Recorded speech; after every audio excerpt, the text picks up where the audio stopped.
아멘. 네, 오늘 말씀의 제목은 반석 위에 살아가는 믿음의 자신감. 반석 위에 살아가는 믿음의 자신감이라는 제목으로 오늘 함께 하나님의 말씀을 나누기 원합니다. 특별히 오늘 말씀을 나눌 때 여러분들의 모든 자존감과 자신감이 회복되기를 원합니다. 모든 자신감이 다시 살아나고 부활되기를 주님 안에서 소망합니다. 신학자이자 목회자인 데이비드 가너 목사님이 이런 말씀을 했습니다. 우리가 하나님의 말씀을 대하는 태도가 그 교회의 생명력이다. 우리가 하나님의 말씀을 얼마나 경외하는지가 곧 생명이라는 거예요. 그러니까 우리 신자들이 하나님의 말씀을 어떻게 대하느냐가 우리의 신앙의 가장 중요한 부분이라고 해도 그것이 결코 부족하지 않을 것입니다.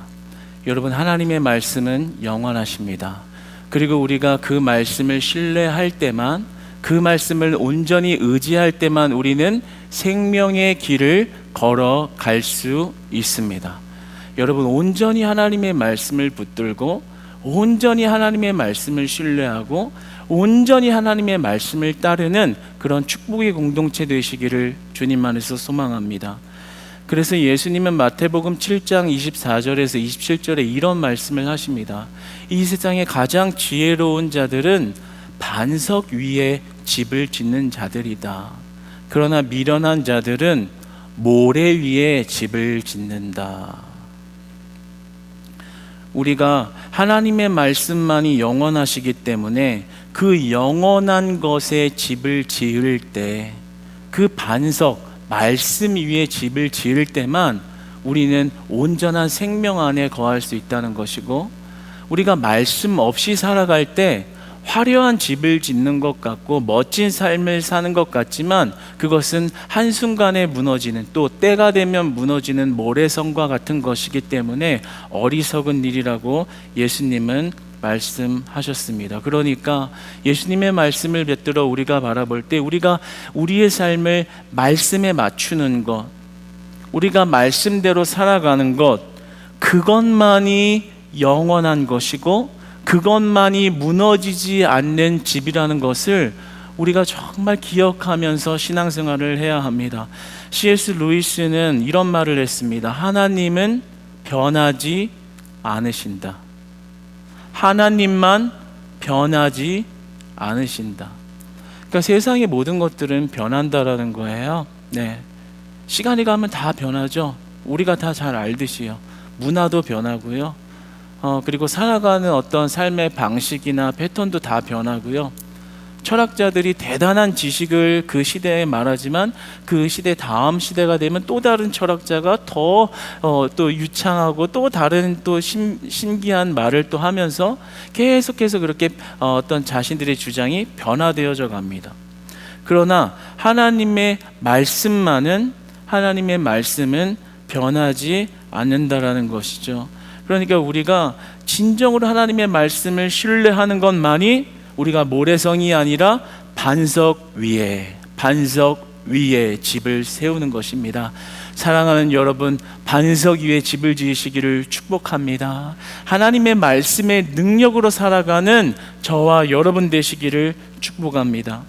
왜냐하면 하나님의 말씀은 신실하시기 때문입니다. 하나님의 말씀은 일회개 오류 없이 그대로 실현되는 것이 하나님의 말씀입니다. 오늘 본문에도 그러한 하나님의 말씀의 신실함을 볼 수 있습니다. 창세기 15장 14절에 보면 하나님께서 아브라함에게 이런 약속을 합니다. 그들이 섬기는 나라를 내가 징벌할지며 그 후에 네 자손이 큰 재물을 이끌고 나오리라.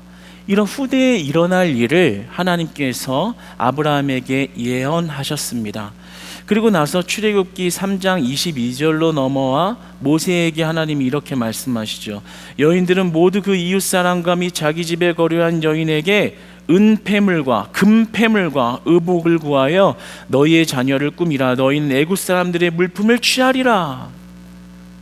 아직 그 노예로 있는 그들에게 아브라함에게 예언했던 그 말씀이 모세 너를 통해서 이루어질 거야 라고 그 말씀을 신실하게 이행해 가는 것을 말씀을 통해서 보여주십니다. 그리고 오늘 본문 36절을 보면 여호와께서 애굽 사람들에게 이스라엘 백성에게 은혜를 입히게 하사 그들이 구하는 대로 주게 하심으로 그들이 애굽 사람의 물품을 취하였더라.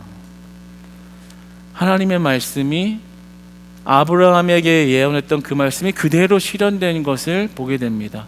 시간은 걸렸지만, 시간은 지나갔지만 하나님의 예언한 말씀에 1.1획의 오류도 없이 그대로 실현된 하나님의 말씀의 완전성과 하나님의 말씀의 신실하심을 오늘 본문을 통해서 우리들에게 보여주시고 있는 겁니다. 그러니까 우리가 하나님의 말씀은 신뢰할 만한 말씀인 것입니다. 비록 우리가 기도하고 말씀을 받고 바로 우리 눈앞에 뭔가 즉각적인 피드백이 오지 않을지라도 하나님은 그 말씀을 즉흥적으로 변형시키시거나 그 약속을 취소하시거나 그 약속을 이렇게 변형시키시는 것이 아니라 하나님의 방법과 하나님의 때와 하나님의 일하시는 능력을 따라 일하고 계신 것입니다. 할렐루야. 그러니까 우리는 오늘 말씀을 통해서 하나님의 말씀의 신실성, 우리를 하나님의 자녀 삼아 주셨다면 그것이 끝날까지 변하지 않는다라는 그 하나님의 말씀의 확신을 가지고 믿음으로 살아가야 하는 것입니다. 하나님의 말씀을 믿는 것이죠. 그것이 바로 곧 생명인 것이고 그 말씀을 온전히 신뢰하기 때문에 우리의 삶을 그 말씀에 초점을 맞추어서 살아가는 것이야말로 우리가 온전히 하나님의 백성답게 살아갈 수 있는 유일한 방법인 것입니다. 물론 이스라엘 백성이 출애굽되기까지 430년이라는 시간이 걸렸지만 그 하나님의 말씀이 그대로 실현되어 실제가 되는 것을 보게 됩니다. 여러분, 하나님의 말씀의 클라이맥스가 되는 오늘 본문의 말씀은 구원의 실제와 심판의 실제입니다. 오늘 본문 29절과 30절 이 두 절의 말씀을 한번 같이 다시 읽어보도록 하겠습니다. 시작. 밤중에 여호와께서 애굽 땅에서 모든 처음 난 것 곧 왕위에 앉은 바로의 장자로부터 옥에 갇힌 사람의 장자까지와 가축의 처음 난 것을 다 치심해 그 밤에 바로와 그 모든 신하와 모든 애굽 사람이 일어나고 애굽에 큰 부르짖음이 있었으니 이는 그 나라에 죽임을 당하지 아니한 집이 하나도 없었음이었더라. 아멘. 결국에 진짜 이 일이 일어났어요. 그렇죠? 하나님이 9가지 재앙을 이렇게 실현하시면서 사실은 기회를 주셨거든요. 바로가 돌아올 수 있는 기회를. 그런데 이 9번 동안 한 번도 돌이키지 않았잖아요, 제대로. 그러니까 10번째 이제는 하나님이 직접 개입하셔서 심판을 내리시죠. 그러니까 9번째 내렸던 재앙하고 이 10번째 재앙이 특별한 차이점이 있는데 이 9번 동안은 자연재해를 통한 심판을 내리셨어요. 그런데 10번째에는 자연재해로 일어날 수 없는 일을 행하셨죠. 장자들을 그냥 죽게 하는 것. 다 골라서 한 명도 빠짐없이. 그러니까 결국에 오늘 본문이 말해주는 것은 구원받는 자가 있다면 동시에 심판받는 자가 있다라는 것을 말해주는 것이고, 하나님의 심판의 때가 우리에게 임했을 때 구원받는 자가 있다면 심판받는 자 역시 반드시 있다라는 것을 오늘 본문을 통해서 말씀해 주시는 겁니다. 그렇죠? 오늘 장자 재앙을 받은 그 애굽 사람들은 다 그 장자들은 심판을 받고 죽었습니다.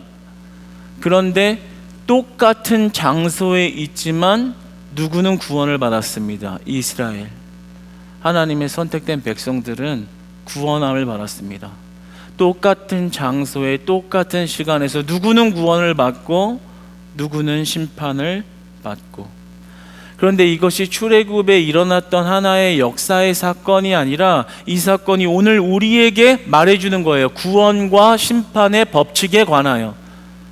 하나님의 말씀이 구원이 어떤 것이고 심판이 어떤 것인지를 분명하게 말씀해 주고 있는 것입니다. 이 땅에서 모래성을 짓는 것처럼 잘 살아갈지 모르지만 결국에 궁극적인 날에 도래했을 때는 구원과 심판은 반드시 나누어진다라고 우리에게 예언하여 주시는 겁니다.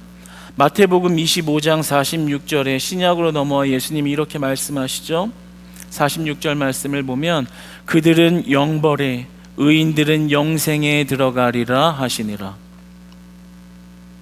예수님을 믿지 않은 자들에게 임하는 심판, 영벌이라는 것이 존재하고, 그러나 예수 그리스도를 믿은 자들은 영생에 들어가리라.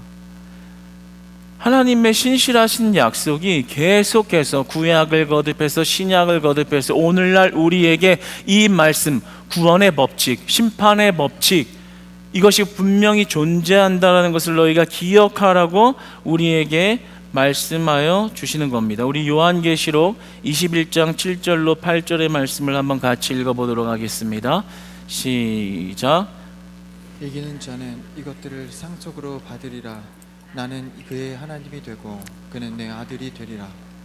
그러나 두려워하는 자들과 믿지 아니하는 자들과 흉악한 자들과 살인자들과 음행하는 자들과 점술가들과 우상 숭배하는 자들과 거짓말하는 모든 자들을 불과 유황으로 타는 못에 던져지리니 이것이 둘째 사망이라. 아멘. 창세기부터 요한계시록까지 하나님이 구원의 법칙과 심판의 법칙에 대해서 계속 말씀해 주시는 거예요. 이것이 우리가 근데 그냥 의례적으로 아는 들은 말씀이라고 생각하기 때문에 생명력 없는, 하나님이 원하시지 않는 삶을 살아가고 있는 것입니다. 그러나 이 말씀은, 하나님께서 우리에게 주신 말씀은 반드시 이루어지는 말씀인 줄로 믿으시기 바랍니다. 그 마지막 날에 구원과 심판이 반드시 존재한다라는 거죠. 오늘 32절 말씀을 보면 이제 바로가 두 손 두 발을 다 들어요.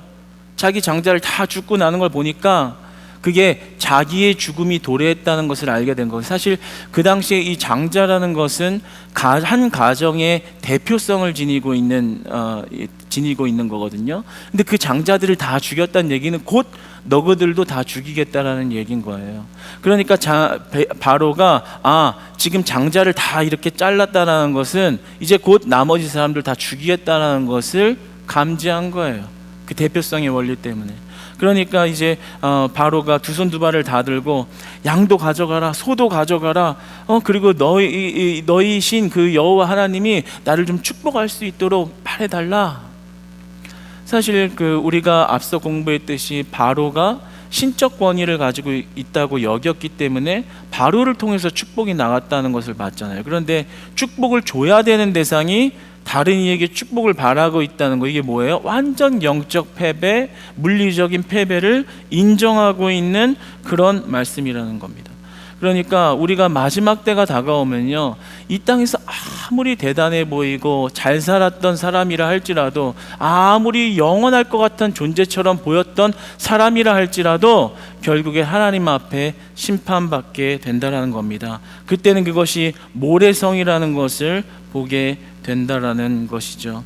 저는 그러한 의미에서 오늘 이 무시무시한 이 출애굽의 애굽에 임한 이 심판의 모습이 우리에게 한없는 은혜와 한없는 자신감이 되기를 소망하는 것입니다. 그 자신감은 뭐예요?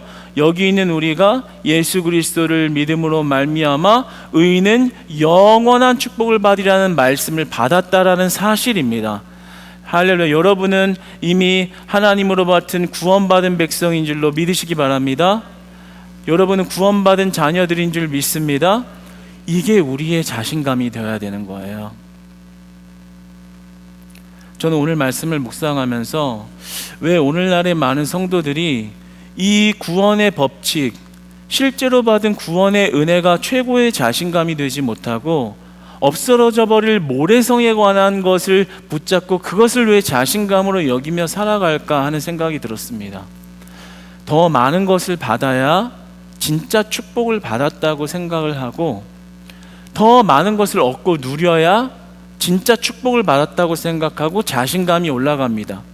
그러나 가진 게 없고 또 때로 질병으로 병들어 너무나도 무력해져 있고 아무것도 할 수 없으면 그 문제 때문에 모든 자신감이 다 사라지는 것을 보게 돼. 이해는 되지만, 물론 그럴 수 있지만, 우리가 이 영적인 관점에서 하나님이 베푸시는 말씀의 은혜를 생각해 본다면 우리는 끝까지 가장 큰 자신감을 가지고 살아갈 수 있는 존재들인 것입니다. 할렐루야. 저는 그래서 우리 모든 성도님들이, 저와 모든 성도님들이 이 땅을 밟고 살아가는 데 여기는 자신감이 바로 하나님이 약속해 주신 말씀의 은혜, 약속의 말씀이 여러분 안에 자신감이 되기를 주님 안에서 축복합니다. 세상 가운데 조금 뒤처지더라도요, 우리는 자신감을 가질 수 있습니다. 세상에서 조금 지는 것 같이, 조금 진 것처럼 느낌을 가질 때도요, 우리는 자신감을 가질 수 있습니다. 왜요? 하나님의 말씀을 따르고 있다면요. 하나님의 말씀을 따른다는 게 뭐예요? 내가 그 말씀에 초점을 맞췄다는 게 뭐예요? 하나님, 주님 약속하신 영생은 나의 것입니다. 이것을 믿으니까 진짜 말씀을 따를 수 있는 거 아니에요. 그러니까 그 생명을 향해서 갈 수 있는 거 아니에요. 그러니까 그 은혜를 가진 자보다 어떻게 더 큰 자신감을 가지고 살아갈 수 있겠냐라는 겁니다. 사랑하는 여러분, 예수님이 여러분의 자신감 되었으면 좋겠습니다. 하나님이 여러분의 자신감 되었으면 좋겠습니다. 여러분이 말씀을 보고요, 믿어지고요, 그 말씀을 따를 수 있다면요, 가장 큰 은혜를 받은 것입니다. 그러니까 이제 더 이상 세상에서 뭐 조금 얻은 것 때문에 자신감을 얻으려고 그 모래성 같은 것만 붙잡으면서 하나님의 말씀을 등한시하는 그런 삶을 이제 좀 정리하시기 바랍니다. 물론 세상에서 잘 되는 것도 축복이에요. 성경에서 보면 병든 자가 치유를 받고 또 부유하는 은혜를 받았고 다 그런 은혜를 받았습니다. 그런데 여러분, 심지어는 죽은 자도 살아났습니다. 그런데 여러분 한번 잘 생각해 보세요. 그 사람들 다 죽었죠. 결국에는 죽었죠. 그 부유함이 어디로 갔나요? 우리는 모르죠. 때로는 그 중간에 내려오면서 그 부가 사라지기도 했겠죠. 결국에는 우리가 바라볼 때 이 땅에서 많은 것을 얻으면 최고의 축복이라고 생각하는 그것이 없어질 것이라는 것을 알아야 한다는 거예요. 받았을 때 자신감이 잠깐의 자신감은 되지만 영원한 자신감은 될 수 없다는 거예요. 하나님 말씀 안 따르고 있으면, 하나님 말씀에 초점을 안 맞추면서 살아간다면 그것은 결코 우리의 자신감의 대상이 될 수 없는 것입니다. 사랑하는 여러분, 이 영적 관점이 오늘 하나님께서 알려주시는 구원의 법칙과 이 심판의 법칙이 여러분의 믿음에 온전히 받아들여지고 각인되어질 때 이제는 하나님의 말씀으로 자신감을 회복하시기를 주님 안에서 축복합니다. 그래서 우리는요, 하나님의 말씀을 전적으로 경외하면서 살아야 되는 거예요. 제가 한 가지 진짜 원하는 건 뭐냐면요, 수요 예배도 그렇고 금요 예배도 그렇고 주일 1부, 2부, 3부, 저녁 예배, 우리가 많은 예배를 드리는데요, 그때 말씀이 그냥 귓가에 맴돌거나 지식으로 받아들여지거나 이해되어지거나 그 이해되는 것으로 끝나버리는 말씀이 안 됐으면 좋겠다는 그런 간절함이 오늘 말씀에 있었습니다. 때로는 감정의 은혜가 있어서 눈물을 흘리고 감정적으로 뜨거움을 느낄 수도 있는데 감정만으로 끝나는 그런 은혜가 안 되었으면 좋겠다라는 생각이 많이 들었어요. 하나님의 말씀이 여러분의 삶에 살아 운동력 있게 움직이는 실제의 말씀 되기를 소망합니다. 그 말씀을요, 여러분들이 귀로만 듣는 것이 아니라요, 심령의 귀로, 마음의 귀로 하나님의 말씀을 받았으면 좋겠습니다. 그래서요, 설교자가 얼마나 설교를 잘하나, 얼마나 많은 지식을 전달해 주나, 얼마나 많은 깨우침을 주나, 얼마나 감정적으로 웃겨주나, 얼마나 많이 감동적으로 나를 울려주나, 이런 게 아니라요, 오늘 하나님이 설교자를 통하여 나와 우리 공동체에 말씀하시는 말씀은 무엇인가, 나는 그 말씀을 들고 어떻게 살 것인가, 이 관점을 가지고, 이 마음을, 이 태도를 가지고 하나님의 말씀 앞에 나아가는 여러분 되시기를 축복합니다. 아까 그랬잖아요. 아까 앞서 소개했던 데이비드 가너라는 신학자 그리고 목회자인 그 목사님이 하시는 말씀이 하나님의 말씀을 어떻게 대하느냐가 교회의 생명력이다. 하나님의 말씀을 어떻게 대하느냐가 여러분 가정의 생명력이 된다는 것을 이야기하는 겁니다. 어떤 것이겠어요? 하나님의 말씀을 전적으로 신뢰하는 거죠. 그리고 전적으로 의지하는 거죠. 그렇기 때문에 그 말씀을 가지고 삶으로 나아가 살아내는 것입니다. 그것은 모래성이 아닙니다. 오직 하나님의 말씀을 가지고 살아내는 것만이 영원한 반석 위에 지은 집, 우리 예수 그리스도가 약속한 영원한 집인 줄 믿으시기 바랍니다. 그거보다 지혜로운 게 없다라고 예수님의 입으로 말씀하셨습니다. 여러분 이제 다른 축복받는 거 좋습니다. 그걸 가지고 기도하세요. 그러나 우리에게 더 중요한 건 뭐겠어요? 온전히 구원의 실제를 믿고 그 말씀대로 살아내는 것, 그 구원의 실체를 믿기 때문에 내가 하나님의 말씀에 내 인생을 거는 것, 내 인생의 가장 중요한 것은 내가 조금 더 폼나게 살거나 조금 더 건강하게 사는 게 아니라 하나님의 말씀을 오늘 하루에도 한 발짝 내딛고 실현해내어 살아내는 것, 조금 더 그 구원의 실제에 가깝게 다가가는 것, 그것만이 영원한 것이라는 거예요. 그것만이 영원한 것이라는 거예요. 여러분은 말씀을 어떻게 받고 계신가요? 여러분은 말씀을 어떻게 삶에서 풀어 살아내고 계신가요? 어떻게 영원한 집을 지으면서 살아가고 계신가요? 이 말씀의 중요성에 대해서 우리가 다시 한번 오늘 말씀을 통해서 나눌 때 우리가 이제 한 번 한 번의 예배 시간이 그냥 스쳐 지나가는 설교의 시간이 아니라 나를 구원의 길 걷게 하시는 생명의 말씀으로 받아들여져 여러분의 삶에서 두렵고 떨림으로 구원을 이루어가게 하시는 놀라운 하나님의 역사하심이 있는 살아계신 말씀 되기를 주님 안에서 축복합니다. 오늘 말씀에 참 은혜가 되는 것은요, 우리가 어떻게 이 말씀을 들고 살아가야 할까에 관해서 굉장히 실제적인 적용면을 하나 주셨다라는 거예요. 한번 마지막으로 살펴보기를 원하는데요. 우리 출애굽기 4장에서 14장까지의 말씀을 보면 우리가 계속 읽어오면서 봤을 거예요. 바로의 마음이 완악하게 되었다. 그렇죠? 완악하게 되었다. 이 말이 총 20회 사용이 되어지거든요. 그런데 10회는 바로 스스로의 마음이 완악해졌다라고 이야기를 하는데 나머지 10회는 하나님이 그의 마음을 완악하게 하셨다라고 이야기를 해요. 그러니까 처음에는 내 마음이 완악하게, 내 마음이 굳었던 것이 나중에는 하나님의 섭리 가운데 그의 마음이 굳어졌던 것을 보게 되거든요. 그러니까 뭐겠어요? 처음에는 내 마음대로 내 마음을 강팍하다고 여겼지만 나중에는 하나님의 섭리 가운데 들어가 버렸다는 것을 보게 돼요. 하나님 말씀하실 때요, 즉각적으로 순종하지 않으면요, 돌이킬 기회가 날아갈 수 있다라는 것을 의미하는 겁니다.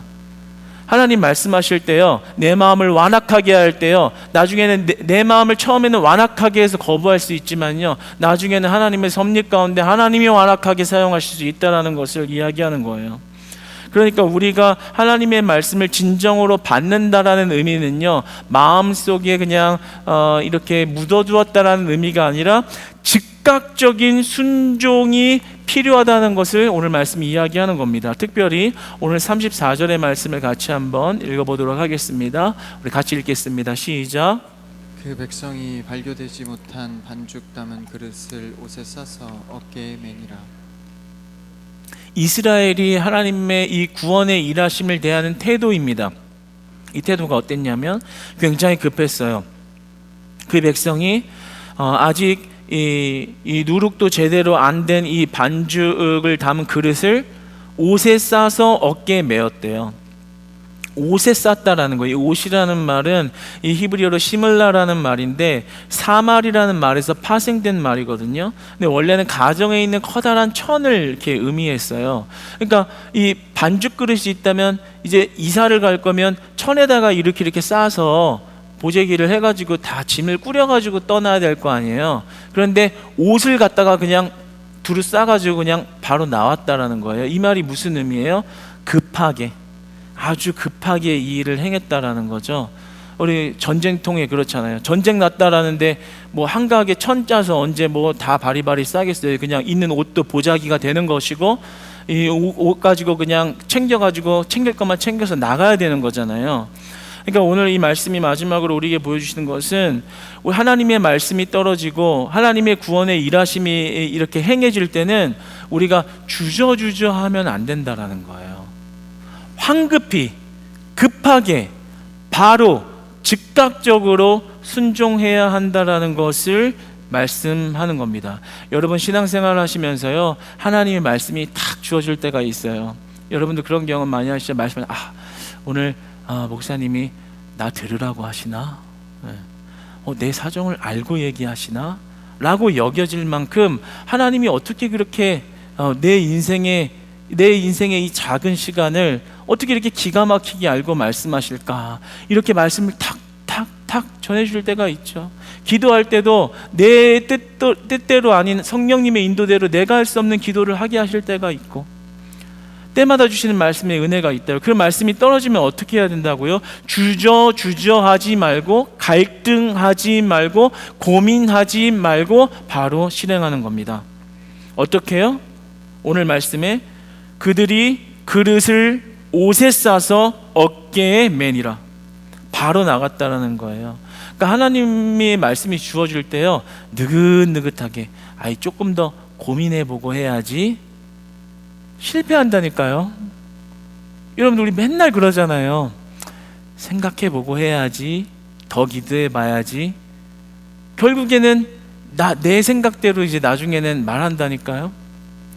하나님 말씀에 감동 주시고 하나님 말씀 깨닫게 하시고 지금 이 시간에도 하나님 말씀이 알게 하셨다면 아멘하고 바로 실행하는 여러분 되시기를 축복합니다. 옷을 싸실 수 있는 여러분 되시기를 축복합니다. 거기에 은혜가 있다라는 거예요. 우리가 은혜 못 받는 이유가요, 천을 만들어서 하려고 하기 때문이에요. 내 생각으로요, 내가 원하는 타이밍. 그렇잖아요. 특히 의심 많은 자들이 그렇게 하는 거예요. 저와 같이요. 이렇게 하나님 말씀 주어지면 바로 해야 되는데, 그래도 천을 만들어야 되는데 천 만들고 하는 것이 합당하지 않나? 아니라니까요. 하나님 말씀하시고 하나님 일하시면 천이고 나발이고 그냥 옷 싸서 나가는 거예요. 즉각적인 순종. 하나님 아멘, 어서 오시옵소서. 주님 말씀하시면 내가 움직이겠나이다. 주님 말씀만 하시옵소서. 아멘, 아멘으로 나아가겠습니다. 여기에 은혜가 있는 거예요. 여기에 말씀의 은혜가 있는 거예요. 말씀의 축복이 여기에 있는 겁니다. 이렇게 하나님의 말씀을 받는 자에게 하나님은 반드시 축복하시는 분인 줄 믿으시기 바랍니다. 그러니까 여러분이요, 하나님의 말씀 받았을 때요, 너무 고민하지 마세요. 고민해봐야 우는 사자와 같은 사탄이 여러분들 집어삼키려고 여러분 생각을 조정하고 여러분 마음을 조정하고 자꾸만 미루게 되고 마음은 무거우면서도 거부하게 되고, 그러다가 시간이 지나면 잊혀지면 그냥 잊혀진 말씀이었나 보다. 그러니까 말씀의 축복을 못 받는 거예요. 그게 아니라요. 오늘 말씀이 뭐라고 말씀하세요? 하나님 말씀이 떨어지면 아멘, 주님 바로 실행하겠습니다. 이미 마음을 고쳐 먹는 거예요. 집에 가서 생각해 보고 결정해야지가 아니라요, 이 시간에 그냥 말씀 들으면 하나님 그렇게 하겠습니다. 거기에서 역사가 일어나는 겁니다. 할렐루야. 여러분 아멘으로 여러분 하나님 말씀 받으시기를 축복합니다. 꼭 공부 못하는 친구들이 집에 가서 해야지 공부 잘하는 친구는 이거구나, 이거예요. 똑같은 거예요. 하나님 말씀하시면 예스, 아멘, 주님 그렇게 하겠습니다. 주님 내 생각 이거 아니었는데 오늘 말씀하신 내 생각 꺾으라고 하시는, 네 주님 그렇게 하겠습니다. 그리고 나아가서 행동하면요, 하나님의 역사가 말씀 가운데 이루어지는 것입니다. 얼마나 기쁘겠어요. 와, 말씀에 순종하니까 하나님이 내 삶에 함께 하시는구나, 이런 열매 보게 하시는구나. 저도 그런 간증이 많거든요. 예배 시간에 하나님 말씀하시면요, 저도 제 생각이 있을 거 아니에요. 근데 말씀이 아니라고 하셔요. 그러면 거기서 깨는 거예요. 어렵죠. 되게 어려운 문제예요. 그래도 깨는 거예요. 그리고 하나님 그럼 제가 그렇게 안 하겠습니다 하고 나가서 진짜 일 저지르는 거예요. 근데 놀랍게도요, 그렇게 했을 때 한 번도 실패하게 하지를 않으시더라고요. 할렐루야. 그러니까 우리가 진짜로 왜 나는 말씀을 그렇게 예배를 다니고 그렇게 말씀을 듣는데 나는 말씀의 은혜를 도통 모르겠냐라고 한다면, 말씀을 이렇게 옷을 싸매듯이 실행하는 것을 안 하고 갈등하고 의심하고 고민하고 미루고 내 생각으로 하고 있기 때문에 그런 겁니다. 그런 하나님 말씀대로 하는 자들은요, 반드시 그 신실한 약속 위에 보상을 주세요. 오늘 36절 말씀을 읽으면서 한번 말씀 마치겠습니다. 같이 한번 읽겠습니다. 시작. 여호와께서 애굽 사람들에게 이스라엘 백성에게 은혜를 입히게 하사 그들이 구하는 대로 주게 하심으로 그들이 애굽 사람의 물품을 취하였더라. 아멘. 결국에는 하나님 말씀대로 움직이는 자들을 통해서 어떻게 일하세요?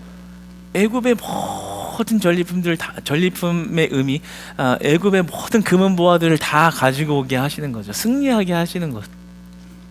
여러분, 저는 오늘 이 이스라엘이 누린 이 모든 물품을 취한 모든 금은 보화를 다 가지고 온 이 은혜가 여러분의 은혜 되시기를 축복합니다. 하나님의 말씀은 그대로 실현됩니다. 그래서 우리는 그 말씀으로 영원한 집을 짓는 것입니다. 특별히 그 영원한 집을 짓되 고민하지 않고 갈등하지 않고 즉각 순종함으로 하나님 말씀의 세계로 들어가는 것입니다. 그 자들에게 애굽 사람의 물품을 취하였더라. 그들이 구하는 대로 주게 하심으로 주시는 은혜가 있다라는 거예요. 그 말씀대로 살아가는 자에게 최종 승리 주시겠다라는 거예요. 구원의 법칙. 네. 사랑하는 여러분, 그 구원의 은혜, 그 말씀의 은혜, 여러분에게 주신 은혜인 겁니다. 그러니까 이제는 그 말씀의 은혜가 여러분의 자신감이 되어서 세상 가운데 너무 쫄지 마세요. 네. 질 때도 있어요. 네. 실패할 때도 있고, 또 그리고 아플 때도 있고, 그리고 몸이 병들 때도 있어요. 그러나 쫄지 마십시오. 하나님의 신실하신 말씀 이미 여러분에게 완전한 승리를 보장하셨습니다. 그리고 신실하신 말씀대로 여러분을 이끌어가고 계십니다. 모든 것을 여러분에게 주시겠다라고 말씀으로 약속하십니다. 이제는 그 하나님이 여러분의 자신감 되어서 하나님의 말씀 따라가는 은혜로 늘 살아가시기를 주님 안에서 축복합니다.